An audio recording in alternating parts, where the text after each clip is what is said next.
sholat. Nah kalau sekali 100.000 kali 5, waduh, kan kali 5 satu hari 5 kali sholat, dikali 5 hari 25, berarti berapa tuh? 250.000 seumur hidup gak bakal nyampe. Oh udah di bulan sampai. Alhamdulillah walaupun saya nggak sholat masih tercover lah sama apa? Bukan, karena kita masuk surga itu bukan karena banyaknya amal, tapi karena rahmat dari Allah Subhanahu. Tapi itu sebuah kemuliaan luar biasa. Jadi niat itu, ya maaf kadang-kadang ada orang yang berangkat umroh mantan preman, mantan hidup zaman jahiliyah deh itu. Sholatnya baru 2 hari yang lalu. Ada banyak yang umroh yang emang zaman dulu nggak pernah apa sholat, sekarang dia mau tobat sholat. Yang kayak begitu niatin nanti di Masjidil Haram kodokan, kan sekali foto 100.000. Jadi kalau yang itu apa-apa modal orang-orang lurus nih, ada yang nggak lurus, yang dulu saya pernah saat sholat ulama umur 40 baru sholat, umur 30 baru sholat, umur balik 15, 30 baru sholat, berarti 15 tahun nggak sholat.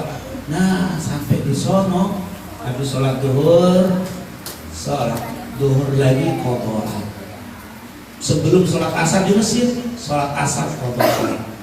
Sebelum maghrib, setelah maghrib kotoran, sholat maghrib kotoran nilai tahu. Kali ada yang dulu lewat ketutup tuh. Makanya enak banget kalau pas di sholat itu niatin. Jangan cuma tawaf sa'i. Kalau tawaf sa'i mah sebentar, 3 jam selesai. Tawaf sa'i itu 3 jam selesai, Bapak. Tawaf sa'inya 3 jam selesai. Masa lama-lama berangkat di sana cuma itu doang niatnya, niatin yang lain. Gunakan selama di Haram Mekah, jangan sampai nggak sholat bareng sama imam di Masjidil Haram. Kata-kata bareng sama imam nggak mesti di dalam masjid. Masjid penuh, di halaman penuh, di jalanan nggak apa-apa. Karena nanti kita bakal dapat banyak sholat di jalanan. Sholat isya itu banyak yang di jalanan. Gak apa-apa walaupun di jalanan, tapi kan ikuti imam Masjidil Haram karena nyambung deh. Kalau di sini sholat di jalanan protes. Kalau jalanan sholat imamnya di masjid sholat kita kalau ini sholat itu panjang. Ini sampai di jalanan sholat. Yang penting sholat. Saya lagi capek. Kebetulan hotel masih nyambung sholat, ikut nyambung deh. Pokoknya ikut aja. Jalan sebentar kelihatan soft, ada orang sampai ke jalan sampai ke Masjidil Haram, ikut sholat walaupun di jalan. Karena itu sayang banget kalau kita kagak ikut berjamaah dengan Masjidil Haram Mekah. Niatin. Jadi saya suka sarankan, memang ada kadang-kadang yang tadi ya, yang banyak ninggalin sholat, niatin qadha. Habis sholat isya, sholli fardul isya arba' qadhaan. Tambahin qadhaan yang tadinya adaan jadi apa? Jadi qadhaan. Kalau adaan kan sholat isya biasa, adaan lillahi ta'ala. Kalau kita selesai adaan, kalau ada yang merasa apa, dulu pernah ditinggal, kita kan namanya manusia ya, tapi yang penting kan sekarangnya pengen taubat, qadhaan lillahi ta'ala. Kali ada yang kelewatan zaman dulu ketutup tuh, niatin dari awal udah niatin mau berangkat. Jadi kita tuh nunggu mau berangkat karena banyak hajat, banyak niat. Jadi orang yang begitu tuh semangat. Jujur, mungkin guru kita, para pembimbing, tour leader, atau mungkin juga siapa, guide yang berangkat, sebenarnya ya bukan bosen, udah sering banget. Tapi bukan cuma niat itu, ada niatnya bisa sholat di Masjidil Haram. Nanti kita ke Madinah niatin sholat di Masjid Nabawi, sekali sholat lebih baik 1000 kali dibanding di masjid yang lain. Itu yang menarik. Jadi niatkan bukan hanya ingin tawaf sa'i, tapi ingin mengikuti perintah Allah. Yang kedua, ingin mengikuti perintah Rasul. Yang ketiga, ingin sholat di Masjidil Haram Mekah, jangan putus. Kalaupun sekali lagi bukan harus di masjid, tapi bisa di luar juga. Syukur-syukur di dalam masjid, syukur-syukur ibu-ibu yang enak di depan Ka'bah. Karena ibu-ibu sholat di dalam halaman Ka'bah bebas, nggak harus pakai ihram. Nah yang bapak-bapak ini agak ruwet ini. harus pakai ihram. Yang nggak pakai ihram itu kemarin hanya tanggal 14, 15, 16 tasyrik. Hari tasyrik habis haji, kita di Mina, habis di Mina itu boleh nggak pakai ihram. Selebihnya ihram lagi laki-laki. Kalau ibu enak masuk bebas duduk di tawaf sunnah, habis tawaf sunnah duduk nungguin mau sholat isya bisa, kelihatan Ka'bah terus. Makanya niatin tuh, jangan bahkan nanti kalau pas sholat di depan Ka'bah ada ulama yang menyarankan nggak lagi sholat ke tempat sujud. Kan kita kalau sholat sejak Allahu Akbar ngeliatin apa? Tempat sujud kita. Ruku ngeliat tempat sujud, bangun lihat tempat sujud, kecuali tahiyat disuruh ngeliatin jari sendiri. Asyhadu alla ilaha waktu illallah, liatin yang ini, jangan ngeliatin punya orang. Kadang-kadang teman kita ada yang begini-begini puyeng kita ada. Bapak ntar ada temennya yang begini. Sat, ganggu Sat, kurang khusyuk saya. Kenapa? Tangannya begini-begini mau. Abang nggak ada muter-muter saya. Yang salah bukan dia.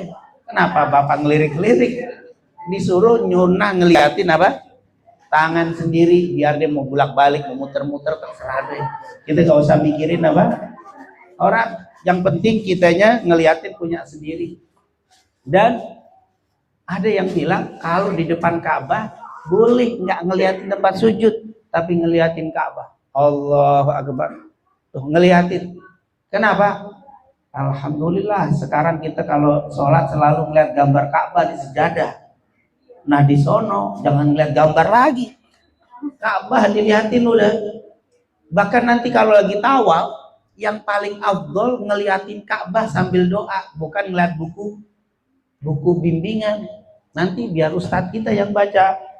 Bisubhanallah, alhamdulillah, wala dia nyebutin Allahumma imanan bika wa tasdiqan bi kitabika wa wafa'an bi. Dia yang teriak, kita tinggal ngikutin aja. Bapak ibu yang bagus jangan ikut ngeliatin buku, liatin Ka'bah sambil baca imanan bika wa tasdiqan bi kitabika wa wafa'an bi ahdika wa timbaan, sambil liatin Ka'bah. Sampai di rukun yamani baca Robbana Atina ngeliatin Ka'bah. Jangan begini Bu, kita doa waktu tawaf jangan begini, enggak. Sekarang udah nggak begini, sekarang kita lihat. Nanti kalau Ka'bah nggak ada, kita di sini baru begini. Tapi kalau di sini enggak, itu nggak disunahkan ngeliatin itu. Cuma Ka'bahnya, Ka'bah itu hal itu. Ka'bah, melihat Ka'bah itu melihat saja dapat 20 rahmat. Makanya nanti jangan sampai di depan Ka'bah nunduk, tawaf ngeliatin buku. Pas pulang, Bu, gimana Ka'bah? Aduh saya nggak begitu jelas, soalnya di sono saya ngeliatin buku melulu. Ngapain? Di sana nggak usah diliatin, liatin apa? Ka'bah. Ngeliat Ka'bah nggak pakai zikir itu dapat 20 rahmatnya Allah. Ngeliatin saja. Makanya nanti liatin tuh, sholat jangan putus, ikut imam. Syukur-syukur ini sekali lagi untuk ibu-ibu lebih potensi enak duduk di dalam Masjidil Haram Mekah, bisa duduk ngeliatin tuh Ka'bah. Apalagi kalau sambil zikir berlipat. Bengongnya aja ngeliatin Ka'bah dong dapat rahmat. Kapan lagi ngeliatin apa? Ka'bah dapat pahala. Subhanallah. Cuman kalau nggak salah bapak-bapak masih punya aturan harus pakai ihram. Walaupun nggak umroh harus pakai ihram. Kalau nggak pakai ihram nggak bisa duduk di halaman. Dia harus di luar, di atas. Bisa melihat, tapi bisa ngeliat. Tapi susah kalau mau sholat nggak bisa. Paling ngeliat ujungnya doang. Tapi kalau perempuan enak.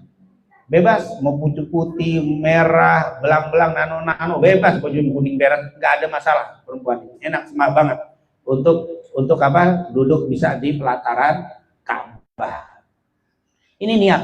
Jadi niatkan untuk selama di sana saya berniat nggak mau tinggalin sholat bersama imam Masjidil Haram Mekah. Ke Madinah juga niatin. Sehingga maaf, insya Allah sehat semuanya. Ketika kecapean, nggak bisa sholat, tetap dihitung oleh Allah sudah berniat. Innamal a'malu binniyat wa innamal likulli imri'in ma nawa. Ini jangan maaf, kadang ada orang dia ikut manasik terus tujuan pertama hanya melaksanakan tawaf sa'i, rugi. Justru ada yang luar biasa. Ini adalah niat. Kemudian nanti pas masuk Madinah niatin ziarah Rasul. Kan selain Masjid Nabawi sholat, niatin dalam hati, saya pengen ziarah ke Rasulullah. Ya Allah, itu luar biasa. Ziarah jangan tidak ziarah, ikut ziarah Rasul. Walaupun maaf, kalau kita bersalam dari sini, dijawab sama Nabi. Rasul pernah bilang apa? Ma min muslimin yusalli alayya illa raddallahu alayya ruhi hatta arudda alaihi salam.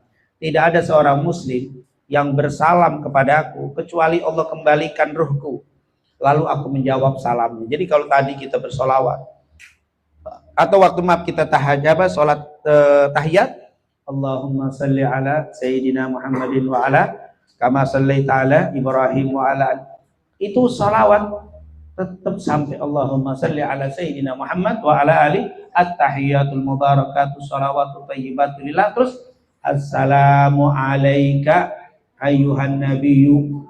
Rasul jawab assalamu alaika. Itu kalau kita belajar bahasa Arab, grammar atau nahu, alaika itu biasanya untuk orang yang di depan kita.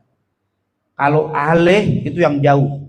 Assalamu alaika, salam untuk kamu, berarti seakan-akan ada di depan kita. Ya, kalau banyak kan assalamu alaikum. Tapi kalau assalamu alaih itu untuk orang yang jauh. Assalamu alaika, salam untuk kamu, wahai, seakan-akan Nabi dekat dengan kita. Salam kita itu dibawa malaikat, disampaikan, ya Rasulullah, ini fulan, ini fulana bersalam sama kamu. Kalau salamnya dari sini. Tapi kalau ibu ke Madinah, niatin untuk salam ke Rasul lewat di depan Masjid Nabawi itu. Kalau bapak-bapak langsung salam depan Nabi. Jaraknya dari sini ke sini kuburan Rasul. Bapak-bapak bisa. Tapi kalau ibu-ibu agak ke depan, atau waktu dapat raudhah, insya Allah dapat bagian apa raudhah, jangan lupa salam sama Rasulullah. Itu waktu kita bersalam di sana, nggak pakai malaikat, langsung Rasulullah jawab. Assalamualaikum ya Rasulullah. Itu. Iya, kalau kita ada titip salam benar. Assalamualaikum ya Rasulullah. Salam ini dari suami, sebutkan semua, sebutin satu-satu, dijawab sama Nabi. Sama seperti kita, Bu, ada salam dari Bapak Fulan.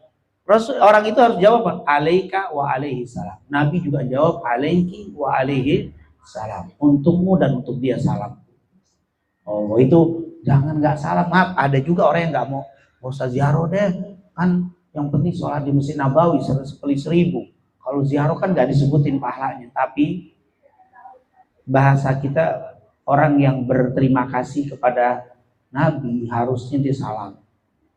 Kenapa? Ya kita kan bisa ke Madinah gara-gara Nabi. Ibu bisa kata umroh gara-gara Nabi. Kalau nggak ada Nabi, nggak ada umroh, nggak ada haji. Bahkan Ka'bah itu maaf dibelakangin sholat. Karena kiblat pertama itu ke Baitul Maqdis. Waktu zaman Madinah, ini Madinah, ini Baitul Maqdis. Ka'bah itu di sini. Rasul waktu itu ngadepnya ke sini, ke Baitul Maqdis. 16 bulan setelah ngadep ke Baitul Maqdis, Rasul yang minta supaya pindah kiblat ke sini. Ka'bah sekarang jadi ke depan, di depan gara-gara Rasul. Kalau bukan karena Rasul, Ka'bah nggak bakal dijadiin kiblat. Qad nara taqalluba wajhika fis sama falanwalliyannaka qiblatan tardhaha. Itu ayat yang menceritakan Rasul, kiblat ini aku pindahkan ke Ka'bah supaya kamu ridho karena keridhoanmu. Tuh, makanya waktu ditanya mulia mana Ka'bah dengan Nabi, dia enggak. Ka'bah nggak bakal mulia kalau nggak ada Nabi Muhammad SAW. Orang kalau melihat Ka'bah, pengen menyentuh sama Nabi, kok enggak? Salah, justru Nabi yang lebih apa? Quran. Nggak ada Nabi yang nggak bakal turun Al-Quran. Orang Al-Quran diturunkan kepada Nabi Muhammad. Salam. Ya, ada hadis lemah yang mengatakan begini, man hajja falam yazurni faqad jafani. Siapa yang haji dan umroh tapi dia tidak mau ziarah kepadaku, faqad jafani. Hatinya sudah keset, hatinya keras. Masa udah sampai ke situ kagak mau apa? Ziarah. Niatin tuh dari rumah udah niat nih berangkat pengen ziarah ke Rasul. Di sini orang-orang banyak ziarah Wali Songo jauh-jauh, masa ke sono apa? Makanya mahal, wajar lah mau ziarah Rasul. Ke Wali Songo aja berapa kenanya? Bisa 500, lebih lagi. Itu 500 bisnya doang, belum makan itu. Kalau pakai 500 gak bagian, kelaparan kita gak ada makannya. Ini ke Madinah ziarah ke Rasul, niatin dari awal. Ya Allah, kata para ulama, seandainya kita berangkat hanya untuk ziarah Rasul, itu sudah semangat kita. Belum cerita umrohnya, baru cerita ziarah ke Rasul. Kenapa? Karena khusus untuk Rasul langsung dijawab. Kalau kita ziarah ke kuburan, ya ziarah kuburan jawab juga, cuman ya ada yang sibuk, ada yang nyantai. Ya, yang sibuk lagi digebukin, Assalamualaikum, Waalaikumsalam, tergebukin, teriak lagi dia, kurang enak. Tapi kalau Nabi langsung dihadapi seperti kita berdialog. Makanya nanti kalau salam yang bapak-bapak nggak boleh teriak. Kenapa? Karena nggak boleh mengangkat suara di depan Rasulullah hidup dan mati. Oh, luar biasa. Makanya niatin ziarah ke Rasulullah Shallallahu Alaihi. Baru niat pengen tawaf, pengen sa'i, niat itu bagian. Nah, makanya saya bilang sebelum berangkat Bapak Ibu banyakin niat yang baik. Terutama ikut perintah Allah, ikut perintah Rasul, pengen sholat di Masjidil Haram, ingin sholat di Masjid Nabawi, ingin ziarah ke Rasul, ini luar biasa. Jadi sekali berangkat itu kita dapat banyak pahala. Tapi kalau ibu mau ngapain? Saya pengen tawaf tok niatnya, ya sudah dapat pahala tawaf. Yang lain nanti nggak jadi istimewa. Maka niatin semuanya. Kenapa? Ada orang yang berangkat, pas berangkat giliran mau umroh, udah mikot tiba-tiba head. Ada yang head, udah minum obat tapi ya head juga. Bener-bener waktu tawaf sampai selesai orang udah selesai head. Hari kedua head, hari ketiga head, namanya head baru pertama bisa 7 hari, di Mekah 5 hari lewat. Kenapa? Nggak dapat apa-apa. Kalau cuma niatnya umroh, tapi kalau niat yang lain dapat. Dia nanti ke Madinah masih dapat, masih dapat kemuliaan. Nah, makanya insya Allah nggak ada yang head, mesti dijaga, diperhatikan, nanya sama dokter, sayang banget. Makanya seluruh ulama sepakat diperbolehkan untuk menahan head, khususnya waktu umroh dan haji. Tapi kalau ibadah yang lain, ada yang mengatakan makruh. Makruh dalam artian, saya pengen supaya bisa sholat 5 waktu sebulan, nggak ada botolnya, nggak ada apa, headnya nggak ada batalnya, nggak boleh. Biarkan head itu lebih bagus keluar. Tapi kalau untuk umroh dan haji tidak apa-apa. Seluruh ulama sepakat. Kenapa? Karena waktunya terbatas, jaraknya dan biayanya besar, dan kesempatannya tidak setiap waktu. Makanya untuk perempuan khususnya diperhatikan headnya jangan sampai keluar di saat itu. Tapi kalau sudah niat tetap dihitung sama Allah Subhanahu wa Ta'ala. Nah, yang kedua jangan lupa perbanyak doa. Jangan hanya, maaf ya, kita itu waktu umroh itu punya nilai istimewa yang selain kita bisa tawaf sa'i, sholat di Masjidil Haram, adalah doa. Bapak Ibu doanya sangat mustajab. Sejak ibu bapak keluar dari rumah mau berangkat ke bandara, tuh doanya udah mustajab. Kata Nabi salah satu la turaddu da'watuhu. Ada 3 golongan yang kalau berdoa tidak ditolak oleh Allah. Da'watul musafir, orang yang musafir. Ibu bapak bukan musafir lagi. Musafir kan jaraknya 84. Nah dari sini ke Mekah berapa jaraknya? Nah naik pesawat aja ibu bapak bangun berkali-kali nggak nyampe-nyampe. Itu kadang-kadang mimpinya sampai bersambung, selesai lagi. Ya, nggak sedikit nanti bapak lihat ada yang berdiri, pegel nggak nyampe, ya Allah nggak nyampe-nyampe beneran ada pesawat. Itu kilo. Ya kalau maaf pesawat misalkan 1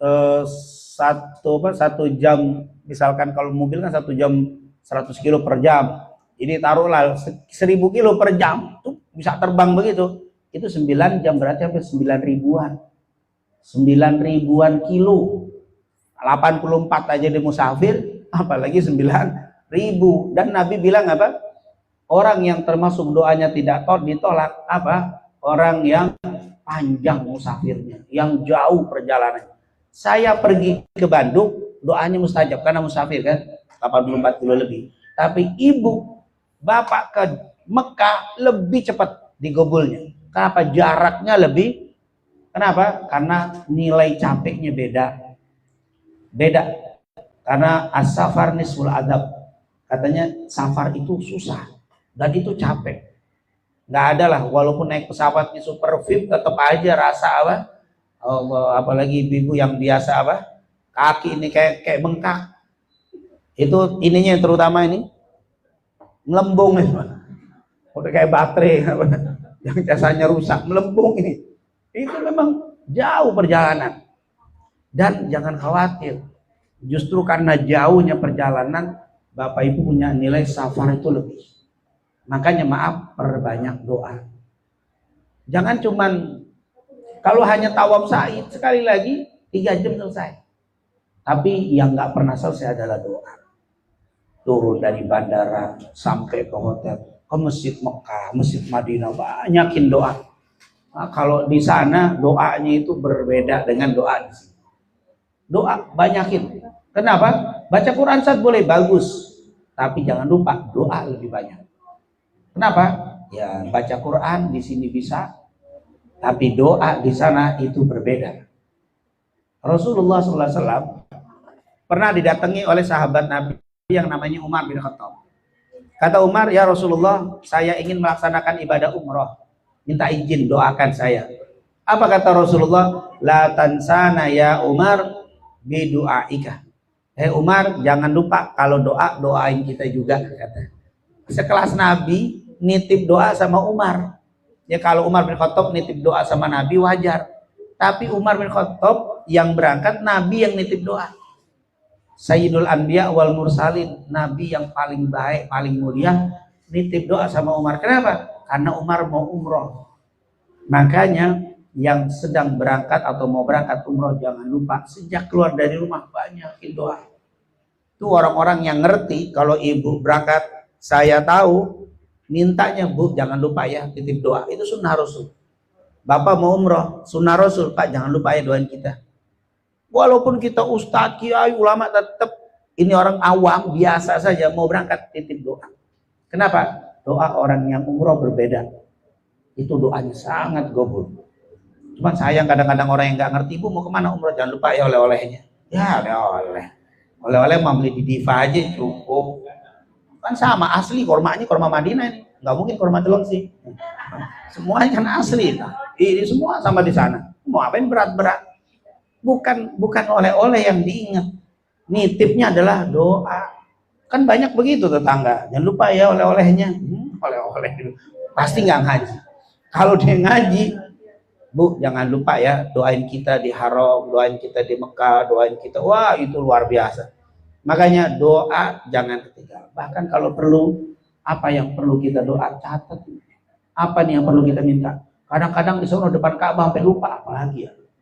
Mikir gitu doain, bawa HP keluarin. Oh ini doain satu bagus. Ada juga sih yang nitip pakai tulisan. Cuman saya lihat ibu cuman foto doang. Dia tulisannya depan Ka'bah dipoto cetak dikirim, duduk dia nggak itu cuma bukan doa itu mah selfie doa itu. Oh bacain dulu doanya, foto. Alhamdulillah sudah saya baca, boleh. Jangan cuma saya lihat banyak itu yang naruh kertas. Saya lihat kayak nggak dibacain deh, cuma begitu kirim. Oh udah dia duduk kan, nggak dikirim doang doanya, dibikin selfie. Iya diupload doanya, mestinya dia baca. Sama nih kalau ada yang maaf ya sekarang kan banyak di grup, ada yang meninggal, ada tuh innalillah di copy paste kirim, terus udah selesai kakak baca. Mana doa itu mah bukan doa. Atau yang nikah kan ada doa samawa itu kan, dikirim begitu doang. Ada apa? Dibaca dulu, dikirim boleh. Doa, karena doa saat kita mulai berangkat hatta yarji' sampai pulang doa kita mustajab. Makanya maaf diingatkan dari sini sudah siap-siap memperbanyak baca doa. Bukan cuma tawaf sa'i, kok tawaf sa'i sehari paling sekali ya, sekuat-kuatnya laki 2 kali dah. 3 kali udah keren banget, di mukanya lemes, dipucil, bukan 3 kali tawaf sa'i. Biasanya selesai ngambil, selesai ke Tanim, balik lagi Tanim 3 kali udah super. Kalau ibu 1 aja sekali udah. Hanya 3 jam. Tapi kalau doa 24 jam, doa terusan. Apa yang kita minta? Doa sebanyak-banyaknya. Doa pribadi untuk sehat, doa untuk keluarga, doa yang Maaf untuk yang sudah meninggal keluarga, doakan semua, doakan. Doa yang paling istimewa saat kita umroh. Kapan dimulainya? Sejak keluar dari rumah sampai kembali. Dan sekali lagi, jangan salah doa. Jangan salah doa. Dulu waktu Rasulullah SAW ada sahabat yang biasa hadiri majelis taklim, nggak kelihatan. Ditanya dong sama Rasul, kemana sahabat fulan? Kok nggak kelihatan beberapa hari? Sakit ya Rasulullah. Oh kalau lebih dari 3 hari lebih, Rasulullah biasanya langsung datang. Langsung Rasulullah takziah. Diajak beberapa sahabat, yuk kita tengok saudara kita yang sakit. Itu kalau bapak ibu dengar saudara sakit, tengokin. Jangan, Bu, nggak nengokin orang sakit. Sama si fulan sakit nggak nengokin. Saya nggak diundang. Mau diundang juga. Kadang-kadang kita kan demen undangan, semua perlu diundang. Nengok orang sakit, orang meninggal, taklim, itu mah bebas datang. Akhirnya Rasulullah datang. Bener, orang itu badannya kurus, super kurus. Kalau kata orang Jakarta suka dibilang tulang kentut dan tinggal tulang sama kentut. Saking apa? Saking kurusnya. Kurus badannya. Ini orang tadinya gemuk. Akhirnya Rasulullah nanya, apa yang kau baca dari doamu? Kok Rasulullah nanya doa? Ternyata doa itu bisa salah. Apa yang kau baca? Doa apa yang kau baca? Ya Rasulullah, saya suka membaca doa begini. Ya Allah, jika engkau ingin menyiksaku di hari kiamat karena perbuatan dosaku, siksalah aku di dunia. Jangan kau siksa aku di akhirat. Ngomongnya begitu. Nabi bilang, innaka la tutiku dzalik. Enggak boleh kamu doa begitu, kamu enggak mampu. Jangan minta doa itu. Maksudnya dia sih bagus ceritanya. Daripada disiksa di akhirat, mendingan apa? Disiksa di dunia. Jadi di akhirat bebas. Salah kata Rasulullah. Terus apa yang aku baca ya Rasul? Perbanyaklah baca Rabbana atina fid dunya hasanah wa fil akhirati hasanah wa qina. Itu doang. Akhirnya Rasulullah pulang. Ini cerita Bukhari Muslim dari Anas bin Malik. Rasulullah pulang, nggak beberapa lama, nggak sampai sebulan, orang itu datang ke masjid lagi, badannya normal lagi. Ditanya dong sama sahabat, apa yang kau baca? Hanya Rabbana atina. Dalam riwayat ditambah Allahumma Rabbana atina fid dunya hasanah wa fil akhirati hasanah wa qina adzabannar. Itu saja. Makanya kenapa kalau Bapak Ibu nanti tawaf doanya bebas. Tapi giliran rukun Yamani dan Hajar Aswad bacanya Rabbana atina, diulang-ulang terus. Kenapa? Khawatir lagi baca tawaf itu salah doa, ditutup dengan ini. Jadi nutup itu supaya kita nggak salah doa, Rabbana. Jadi ibu kalau bapak nanti kalau doa apapun diakhiri dengan apa? Rabbana atina. Jadi mungkin maaf ya kadang-kadang kita kepleset ada salah doa. Jadi netral lagi dengan Rabbana atina. Makanya ulama kalau dengar baca doa pasti akhirnya apa? Rabbana. Gitu kalau doa udah ngantuk, Ustadz baca doa denger Rabbana udah girang deh. Berarti udah mau habis tuh. Rabbana atina udah habis. Pasti udah mau habis itu. Kenapa? Karena itu di akhir. Itu kata ulama penetral. Kalau bapak salah ngomong ditutup dengan itu. Nggak jadi bahaya. Ini namanya penetral doa. Kalau orang sini bilang jawab sabu jagat itu kalau nggak mau baca apa-apa. Ibu habis pulang umroh, doain dong Rabbana atina fid dunya hasanah wa fil akhirati. Selesai, boleh. Itu Anas bin Malik bilang apa? Wallahi sejak saya lihat Rasulullah suka membaca Rabbana atina, saya setiap ada orang minta doa saya bacain Rabbana atina. Nah, jadi gampang.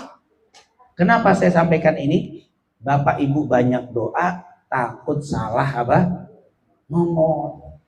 Ya Allah, anak saya atau mantu saya, tetangga saya sedang hamil, ya Allah, selamatkan anaknya, ya Allah, biar sehat walafiat. Bener anaknya sehat, ibunya meninggal. Agak didoain, cuman anaknya doang didoain. Itu kelihatannya sederhana, tapi bisa lepas. Yang mestinya selamatkan anak dan ibunya, sehat, lancar keduanya, mudah, ibunya sehat, anaknya sehat. Itu harus lengkap. Nah, kita salah, anaknya selama ibunya nggak pernah didoain. Rabbana atina aman. Ibunya nggak kena. Rabbana atina. Seperti yang saya bilang, banyak orang salah doa. Sebenarnya bukannya Allah yang salah ngasih dia, karena dia sendiri yang apa? Salah minta. Kadang-kadang anak kita mau ujian, ya Allah kasih supaya anak saya soal ujiannya mudah semua ya Allah. Ya udah mudah doang tapi nggak bisa jawab. Salah, jangan salah doa. Kalau anak mau ujian jangan ya Allah mudahkan soal-soalnya. Ngapain mudah soal nggak bisa jawab? Ya Allah kasih anak saya bisa jawab soal. Mau mudah mau susah bisa jawab. Nah kita bacanya doa itu. Semoga soalnya gampang-gampang nak ya. Iya soalnya gampang-gampang artinya nggak bisa. Mau ngapain? Doa-doa itu tutup. Tapi kalau ibu semoga soalnya gampang-gampang Rabbana atina, gampang dan mudah jawabnya dan dia bisa jawab. Itu Rabbana atina. Makanya kenapa kalau kita belajar, kenapa ya kok rukun Yamani itu tempat yang Ka'bah itu mulia. Tapi yang paling mulia rukun Yamani dan di sini. Rukun Yamani dan Hajar Aswad. Makanya yang ini doanya bebas, zikirnya bebas, tapi di sini nggak bebas.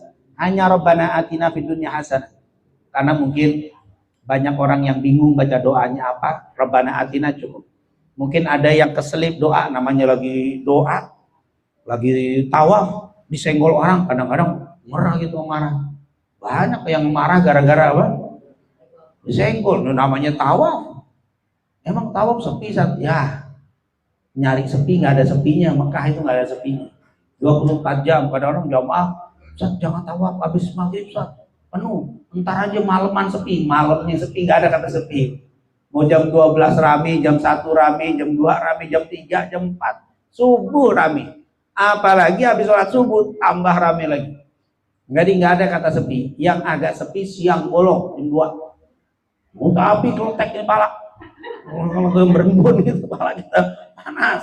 Tapi itu agak sepi. Nanti umroh kedua biasanya itu agak sepi karena mulainya pasti siang. Tapi umroh pertama nggak bisa. Itu adalah waktu. Tapi saat kita capek, disenggol, kadang-kadang kita orang itu kalimat-kalimat kadang-kadang apa?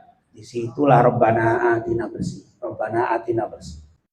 Nah ini tentunya yang diingatkan, perbanyak doa dan jangan lupa tutup dengan Rabbana atina. Karena itu kunci, itu namanya penetral dari doa yang salah ucap. Bahkan tadi kata Rasulullah dalam hadis Anas bin Malik, siapa yang sakit dan sakitnya nggak pernah ketemu obatnya, coba rutinkan membaca Rabbana atina fid dunya hasanah wa fil akhirati hasanah wa qina adzabannar. Itu adalah luar biasa amal yang sangat-sangat istimewa. Jadi alhamdulillah, niat, jangan lupa terus baca doa yang sebanyak-banyaknya, dan yang terakhir ibu bapak harus husnudzon, berbaik sangka, positive thinking orang bilang. Kenapa? Rasul pernah bersabda, Bukhari Muslim dari Abu Hurairah, ana inda dzanni abdi bi. Ini hadis, namanya hadis qudsi. Rasul bersabda, Allah berfirman, ana inda dzanni abdi bi wa ana ma'ahu idza dzakarani. Fa idza dzakarani fi nafsihi dzakartuhu fi nafsi. Wa idza dzakarani fi mala'in dzakartuhu fi mala'in khairin. Aku sesuai dengan dugaan hambaku, kata Allah. Kalau dia berbaik sangka, akan aku berikan kebaikan. Tapi kalau dia berburuk sangka, akan aku berikan keburukan. Jangan pernah bergerak, jangan pernah berangkat kecuali harus husnudzon. Jangan suudzon. Waduh, nanti kalau tawaf saya kentut gimana? Karena di sini saya suka kentut. Itu suudzon duluan, akhirnya kentut dulu di sana. Masal selesai, nah tawaf kentut harus diulang lagi. Ustaz saya beser, ntar bagaimana nanti kalau pas mantri saya beser? Insya Allah, yakin tuh, insya Allah nggak beser. Itu harus ada rasa, insya Allah aman, insya Allah nggak beser. Itu nggak bakal beser. Terus kita sudah tanya guru kita, tanya orang-orang yang suka membawa umroh dan haji, banyak jamaah tua, jalannya susah, waduh. Itu kalau kita nggak yakin,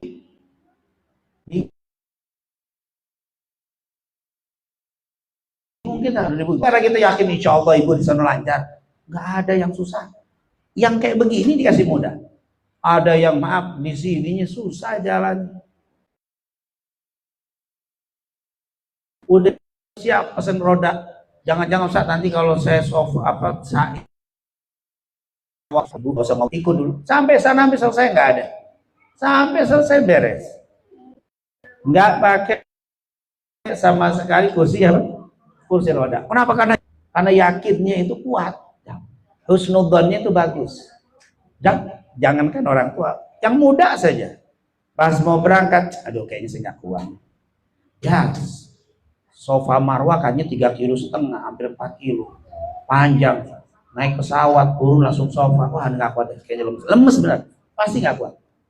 Walaupun dia muda, pasti kena kursi ntar. Kenapa? Karena yakinnya apa? Allah sesuai dengan keyakinan kita. Kalau bapak ibu yakin dengan nggak mampu, pasti nggak mampu. Tapi kalau bapak ibu nggak, saya mampu, insya Allah. Allah yang maha. Allah ngundang saya, kan saya pergi umroh ini kan panggilan. Kalau saya nggak mampu, nggak bakal dipanggil sama Allah. Kalau saya dipanggil, berarti saya mampu. Itu punya prinsip begitu. Nggak mau, kalau ibu bapak nggak mampu, nggak mungkin bisa keluar visa. Ketika bapak ibu sudah keluar visa, berangkat, bergerak, berarti bapak ibu mampu. Terus apa? Harus diyakini. Kamu punya nggak mungkin. Usaha pasti dapat dari Allah. Ya pasti mampu. Nggak ada. Saya nggak pernah ketemu ada orang saat alhamdulillah Allah kasih lewat fulan saya dikasih motor. Tapi motor nggak bisa jalan, saat nggak mampu beli bensin, nggak mungkin. Pasti mampu beli bensin. Kalau bapak ibu sudah keluar visa, berarti bapak ibu mampu. Jadi jangan punya rasa, susah. Wah jangan-jangan saya nggak bisa. Enggak, bapak ibu bisa.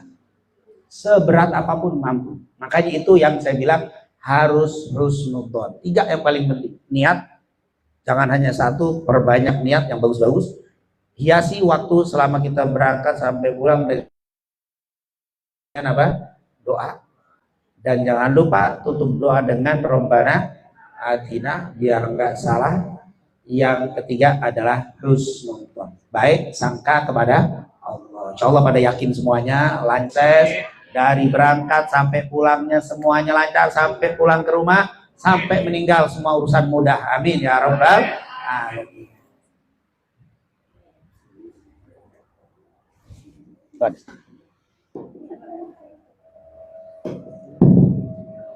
Alhamdulillah, jazakallah khairan guru kita Habib Rahman sudah memberikan ilmunya. Ya, kita ulang Bapak Ibu. Yang pertama apa? Niat, ya, inamal a'malu binniyat, inamal likulli maka yang disampaikan tadi itu benar ya. Niat di sono sholat ya kan. Tadi ilmu loh itu. Jarang saya dapat dari guru-guru yang lain. Nanti kalau berangkat dari hotel, ya Allah, niat aku sholat apa di sana? Sholat subuh karena mengharapkan ridhomu ya Allah, karena melaksanakan perintahmu ya Allah, karena mengikuti Nabi Muhammad dan ingin menyenangkan hati Nabi Muhammad. Jadi ini penting, sholat waktu nggak tinggal ya. Yang kedua apa? Doa. Doa ini betul-betul. Doa itu bisa mengubah takdir ya. Bisa mengubah takdir, apalagi kita doa ke tanah suci. Jangan selfie doa tadi kan, tapi benar-benar. Dan jangan membaca doa tapi berdoa. Maka nggak perlu kita membaca buku doa itu. Pakai bahasa Indonesia boleh nggak, bebas Sunda? Yang penting sambung hati sama Allah. Ya, yang penting doa manfaatin dari mulai keluar rumah sampai balik lagi. Ini momentum Allah berikan kita, yaitu dakwatul musafir, doanya orang musafir. Itu fokus ya. Doa kita pulang kampung aja, boleh lihat apalagi kita ke tanah suci. Yang terakhir apa tadi? Usul. Apapun yang terjadi, ya. Daun kita lihat di pohon goyang itu kalau tanpa kehendak Allah, ya. Apalagi kita, Bapak Ibu berangkat ke sana, kalau bukan karena izin itu dalam Allah nggak mungkin berangkat. Maka yakinkan semuanya pantas sendiri, insya Allah aku bisa di sana melakukan ini semua karena Allah ya. Ini situ ya Bapak Ibu ya. Mudah-mudahan kita bisa mengamalkan. Alhamdulillah, terima kasih sebesar-besarnya jazakallah kepada Habib ya. Mungkin ada yang tanya ya di sini. Nah, soal yang tadi ya, ada yang tanya? Untung guru kita di sini ya. Apa aja teh pokoknya? Ayo. Ya. Kalau nanya saya doain pokoknya matur. Udah siap ya. Ya, Pak Tri. Masalah penggunaan HP-nya itu dibolehkan atau enggak itu sah kapan saja.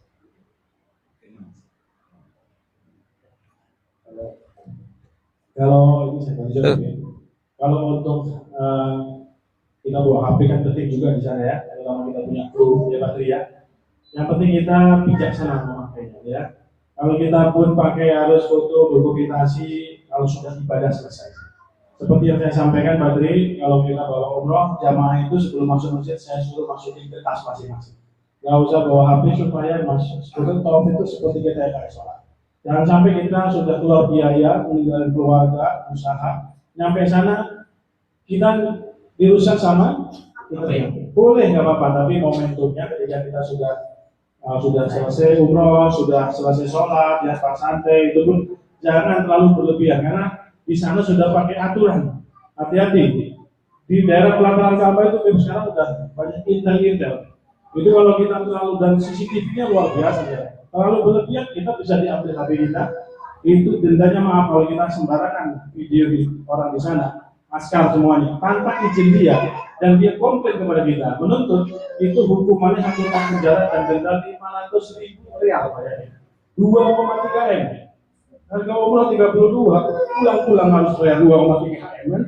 Ini kan ini ya, jadi itu ya. Nanti ini kita sebijaksanaan mungkin. Iya, saya juga tambahkan betul masalah foto. Nanti kalau dikeluarkan setelah tawaf selesai, sholat 2 rakaat, doa, setelah itu boleh foto sebentar itu. Sebelum bergerak ke Safa Marwah, sebelum minum zam-zam sebelum Safa Marwah. Catatan, HP ini saya pernah sebelum Ramadan ada grup, saya lihat dia foto, terus sal itu ditaruh begitu ya. Sal itu dipegang, nggak dikit, cuma segini sal itu ya. Nggak dibuka, hanya segini tulis. Habis foto langsung ditangkap orang itu. Depan saya dan saya tahu kenal yang ditangkap, saya kenal. Ditangkap langsung. Kita ditangkap sama orang pakai baju putih. Itu bukan biasa, itu intel. Karena di pelataran itu banyak intel. Jadi langsung ditangkap, HP-nya direbut. Saya tahu itu aturannya memang nggak boleh. Saya udah bilang jangan dibuka itu. Taruh di sini nggak apa-apa, diikat nggak apa-apa. Tapi kalau sudah dia dibentangin atau bapak sendiri moto begini dibuka, difoto sama istri, kena. Jadi nggak boleh ada logo yang jadi bentang. Akhirnya ditangkap, saya pura-pura nggak ngerti deh. Nanya sama polisi, ada apa? Ada mau ini dilarang. Ya Syekh, ada hadal gur. Saya nggak tahu ini aturannya begini. Kalau ditangkap dibawa, saya coba pengen ya pura-pura ngebunuh, pura-pura ngantuk, karena saya tahu aturannya. Tapi ya saya bilang tadi jangan dibuka. Dia buka, akhirnya kena. Nah ini dibawa, tapi tetap nggak dipenjara, tapi ya kan ribet urusannya. Paling nggak tuh handphone bisa hilang itu. Nah intinya itu yang pertama yang nggak boleh, hati-hati ya, jangan nyebak, jangan basang. Yang kedua tadi kata guru kita, jangan foto orang lain. Kalau foto jamaah sendiri apa, tapi foto orang Arab difoto bagus nih, cantik. Ini anak kecil lucu banget difoto, kena. Nggak boleh bodoh. Apalagi polisi. Orang ini kan orang, kecuali ngomong sama si itu saya pengen. Akhirnya boleh. Itu bahasa internasional. Jadi bahasa internasional itu. Nah itu boleh. Bodoh nggak apa-apa. Tapi kalau kita main foto aja terus dia nggak terima, kena denda lagi, dan ini akan menjadi penjara. Itu berat itu, mutu. Apalagi maaf ya, perempuan atau laki atau anak kecil. Ini yang terus maaf, jangan suka, kan Indonesia suka gemes. Ada anak kecil gemes, dicium, kena. Itu akan kena. Kecuali Indonesia mah aman. Indonesia mah masya Allah baik-baik. Tapi orang luar diginiin atau dicium tuh si kecil, kena. Orang tuanya nggak terima, kasus. Ditangkap kita karena menganggap pelecehan, ini dianggap nggak boleh. Jadi hal-hal seperti ini masih jarang disampaikan. Ini harus, ini berbahaya untuk urusan foto. Nah kalau untuk ibadah tidak boleh dan dianggap batal ketika kita tawaf. Saya tawaf foto begini apa ya, tapi tadi jangan sampai kata guru kita bisa ngurangin tapi kalau bapak foto ini kan sebelah tawaf sebelah kiri ya, ini Ka'bah sebelah kiri. Tapi kalau bapak foto begini batal, karena sudah berusaha posisi dari kiri ke kanan ini. Seperti sholat ketika begini udah berubah, batal. Maka jangan sampai moto jamaah lagi di sini saya pengen foto, saya begini pakai ihram sambil tawaf, batal kata ulama. Karena ini posisi. Kalau mau moto begini, di belakang kan bisa tuh apa namanya? Selfie, foto begini boleh. Ya kita tahu Bismillah sambil tuh boleh. Tapi kalau bapaknya muter begini, batal. Ini sudah berubah. Kecuali ya maaf kalau kadang-kadang guide ada yang begitu, karena guide memang nggak niat untuk umroh, biarin aja guide. Nanti dia suruh ngulangi guide sendiri yang tinggal di situ. Tapi kalau bapak jangan. Jadi alhamdulillah biarkan bapak ibu teleponnya disimpan bener, biar guide aja yang mutu. Kalau guide foto nanti dia bisa agak muter lagi, tahu lagi, biarin dia. Tapi kalau kita batal. Maka kata ulama jangan mengalihkan, ini kiri tetap posisi Ka'bah harus sebelah sini. Kecuali sudah selesai sholat 2 rakaat itu kan sudah selesai, mau mundur terbalik juga nggak apa-apa. karena sudah selesai. Tapi kalau masih posisi, jangan. Kata Ibnu Abbas tadi, as-sholatu at-tawafu hiya shalah. Tawaf itu adalah sholat. Illa annallaha ahalla bih nutuk. Hanya saja Allah menghalalkan berbicara. Tapi posisi kiri nggak boleh berubah. Kalau sampai balik begitu, masalah pasti ditegur. Kalau ketemu orang Arab yang ngerti pasti diomelin. Batal dibilang begitu. Nah itu masalah foto. Jadi sangat bagus sekali. Tadi dicatat, lebih baik disimpan. Biarkan guide aja yang apa, kalau ngeluarin foto, dokumentasi. Nanti setelah selesai boleh. Jadi gemes sama anak kecil nggak boleh. Oh nggak boleh, hati-hati. Sekarang ketat. Kalau sama istri sendiri boleh. Hah? Kalau sama istri sendiri. Wah itu boleh. Atau anak jamaah sendiri, atau Indonesia. Indonesia, alhamdulillah. Tapi orang luar ini sensitif sekali untuk itu. Apalagi maaf ya, kita lagi video terus ada perempuan kita giniin, dia marah, dia ngelihat kita videoin, kena gitu. Dia nggak terima, kena kasus. Nah ini agak-agak ribet, sudahlah. Mendingan foto Indonesia sendiri, jamaah sendiri foto-foto ya, jangan fotoin orang lain. Kecuali orang minta difotoin, boleh. Kalau nggak jangan. Alhamdulillah baik Badri ya, dua jamaah. Ini memang hal kecil, ini sepele, tapi mengakibatkan hukum yang berat di sana ya. Bisa jadi tidak hanya hukuman apa namanya itu penjara, denda, bisa jadi di blacklist 10 tahun. Di blacklist. 10 tahun kan? Memang di blacklist nggak bisa. Ya. Jadi repot kalau gitu kan. Tahun depan nggak bisa lagi, nanti kalau sudah masuk tahun 2010 ya. Ada lagi yang tanya Bapak Ibu? Ya, Ibu Yesi.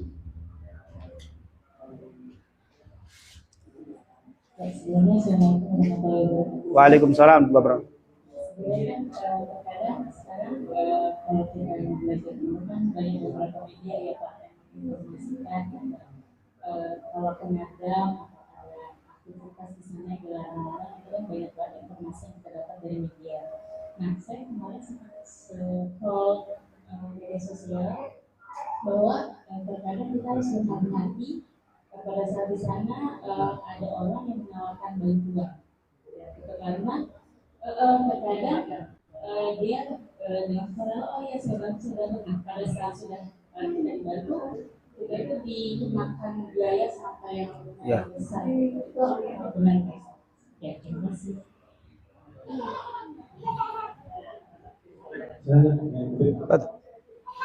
Iya benar, jangan mau kalau ada yang nawarin jasa, terutama masuk Hijri Ismail, nyium Hajar Aswad, bergelandotan atau bergeledokan di multazam, jangan mau. Itu 99% itu adalah calo, dan itu bukan malaikat. Kadang saya ada yang nawarin, malaikat kali, apaan malaikat? Gak ada malaikat tuh, malaikat nawarin. Karena orang kadang-kadang ini lugu-lugu ditawarin, dipikir malaikat. Itu Ibu, kalau kita mau, benar dia, kadang-kadang 3 orang. Dia tiba-tiba di depan kita itu mecah dia. Jadi 3 orang, satu sini, satu depan. Pas deket Hajar Aswad, dia kasar Ibu. Kasar dia, minggirin orang, kita disuruh maju. Selesai cium, Ibu nggak bakal dilepas. Ibu akan diikuti, dikuntit. Bu bayar. Paling murah Ibu nasi 600 real. Itu udah murah dan itu 3 jutaan, diikutin terus.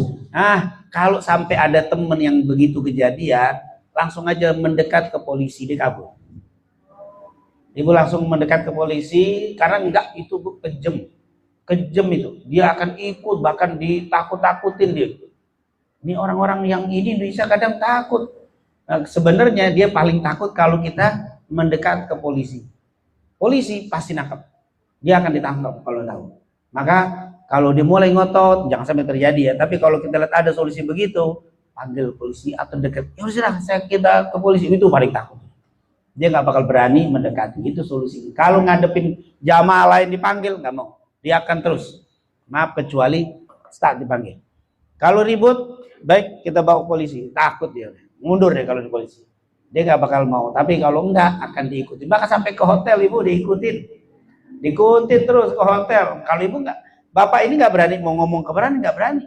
Ke polisi nggak. Dia nggak ngerti, diikutin. Sampai di hotel.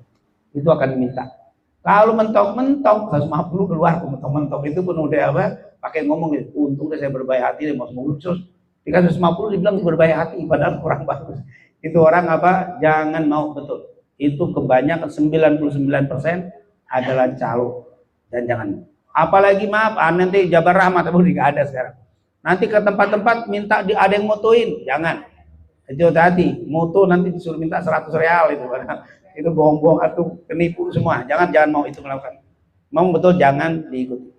Tambah. Jadi bukan calo ya. Itu bukan malaikat yang calo. Kalau malaikat nggak doyan duit ya. Kalau doyan duit ya. Jadi apapun itu, termasuk gunting. Kadang-kadang pada saat tahalul ada yang pakai yang cadar, anak kecil itu gunting. Itu kalau kita pinjam ya dihargai sama dia. Ya, iya benar. Sekarang banyak di ya, jadi kita bawa gunting sendiri kalau seperti ya. Ada lagi pertanyaan terakhir ini? Yang terakhir? Pertanyaan ada? Kalau nggak ada, saya minta penjelasannya juga sama Habib, ada yang tanya jamaah. Hukumnya bagaimana kalau kita melanggar larangan ihram, dapatnya itu ada yang kambing, ada yang 90 real katanya. Itu bagaimana kalau kita melanggar untuk tahun? Iya, kalau melanggar dengan sengaja, maka kenanya dam kambing. Misalkan maaf, mikotnya harus di kemana? Di Yalamlam. Ternyata dia nggak saya nggak mau Yalamlam, saya ntar di hotel aja. Nggak boleh bu, nggak boleh pak, harus mikot dari sini niat. Nggak, saya mau di sono aja, dam. Itu dam kena. Damnya kambing. Ganam, kena apa? Motong kambing. Kambing harganya $200 sekarang. $200 kenanya. Berapa itu? 3 jutaan ya, di sana murah termasuk. Di sini kan kambing kecil tuh segitu. Tapi kena dam itu. Ternyata melanggar dan diingatkan dengan sengaja melanggar kena dam. Tapi kalau dia niat di Yalamlam, dia niat turun ini. Pas sampai di hotel kan kita pasti ke hotel dulu, naruh baju, makan, cuci tangan pakai sabun, cuci tangan, mana pakai sikat gigi, pakai odol, pakai apa lagi nih, muka. Diingetin dong sama temennya atau sama suami. Pak, bu, kok pakai itu kan lagi enak. Oh iya, astagfirullah, dia lepas. Astagfirullah, lupa, dia tidak sengaja dan langsung berhenti, nggak kena dam. Cukup bayar sodako. Tetap fidyah kafaroh itu menghapus apa kesalahan. Kenapa? Sebenarnya dia nggak niat melanggar, tapi dia apa terlupa, malu. Nanti mungkin umroh kedua insya Allah nggak lupa. Karena yang pertama kadang-kadang lupa kita. Nah, kenapa? Biasa refleks habis makan cuci tangan pakai sabun. Cukup bayar kafaroh atau fidyah. Lihat kalau ibu mampu bagus 20 real, 10. Kalau lamaan tadi kayaknya bisa 90 real itu. Karena lah udah pakai sabun, udah pakai apa. Tapi kalau cuman ini sifat cukup 10 real, 5 real nggak apa-apa. Itu hanya penyesalan dan itu nggak kena dam kambing. Kenapa? Karena dia bukan sengaja melanggar, tapi karena memang apa terlupa. Manusia. Nah, karena memang semua yang terlupa itu tidak kena hukum. Tapi ibu kan lagi ihram pakai sabun, biarin aja. Habis kagak enak, saya betah, keringetan, saya minum pakai sabun, kena kambing. Kenapa? Karena dia melanggar, dikasih tahu dengan sengaja, diterusin, kena. Tapi kalau dia istighfar, diberhentikan, insya Allah cukup bayar fidyah atau kafarah. Wallahu a'lam. Alhamdulillah, jazakallahu khairan. Penjelasannya, paham semua ya Bapak Ibu ya. Nanti kita sambil manasik jalan, manasik tanya sama saya ya, mudah-mudahan bisa membantu. Baik Bapak Ibu yang dimuliakan Allah, Ibu Rasul, alhamdulillah materi Habib sudah selesai ya. Kita minta doanya Habib Karena Habib ini baru pulang haji, belum 40 hari. Ini Habib ini berapa kali udah haji, Bib? Pengen tahu, Bib? Baru ke 20 kali. 20 ya. Jadi tiap tahun selalu antar jamaah. Ya. Jadi kita minta doanya beliau, guru kita, mudah-mudahan berkah doanya makbul buat kita yang mau berangkat ya. Ya, saya 20 nggak murni dari Indonesia. Saya dulu kuliah di Madinah, jadi 6 tahun haji dari Madinah. Nah, jadi haji mahasiswa lah gitu. Nah, terus di Indonesia baru 4 atau 15 kali karena bahwa tiap tahun nemenin jamaah. Tapi nemeninnya sampai Arafah, bukan sampai Padang, bukan sampai bandara, tapi sampai Arafah. Akhirnya ikut haji. Insyaallah, alhamdulillah. Semoga apa yang kita lakukan ini mendapatkan keridhaan dan keberkahan dari Allah Subhanahu wa taala, dan semoga semua kita, keluarga kita, orang-orang kita cintai selalu diberikan panjang umur, sehat walafiat, dimudahkan segala urusannya dunia wal akhirah, dibukakan pintu rizki yang halal thayyibah, rizki yang membawa kebahagiaan dan keselamatan dunia wal akhirah. Dan semoga umrah yang akan kita lakukan nanti menjadi umrah makbulah, wa sa'yan mashkura, wa dhanban maghfur, wa tijaratan lan tabur, wa amalan salihan maqbul bi rahmatika ya arhamar rahimin. Allahumma la tada' lana dhanban illa ghafartah, wa la hamman illa farajtah, wa la maridan illa syafaitah, wa la asiran illa yassartah, wa la dainan illa qadaitah, wa la hajatan min hawaijid dunya wal akhirah ya laka ridan illa qadaitaha wa yassartaha bi rahmatika ya arhamar rahimin. Rabbana la tu'akhidna in nasina wa akhtana, Rabbana wa la tahmil 'alaina isran kama hamaltahu 'alal ladzina min qablina, Rabbana wa la tuhammilna ma la taqata lana bih, wa'fu 'anna waghfir lana warhamna anta maulana fansurna 'alal qaumil kafirin.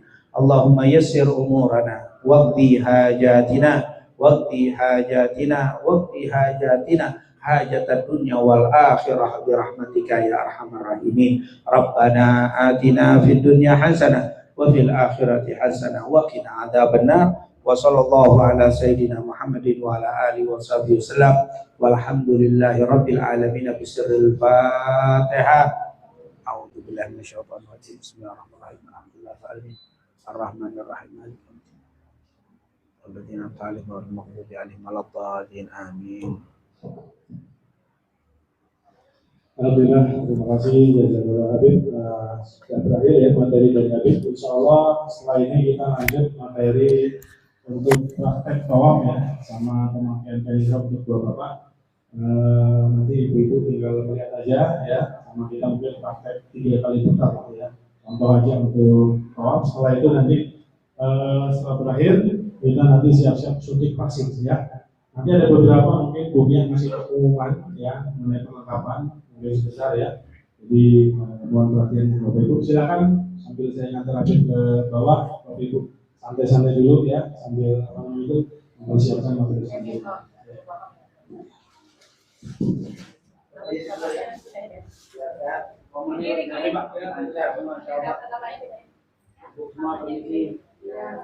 Semoga lancar semua.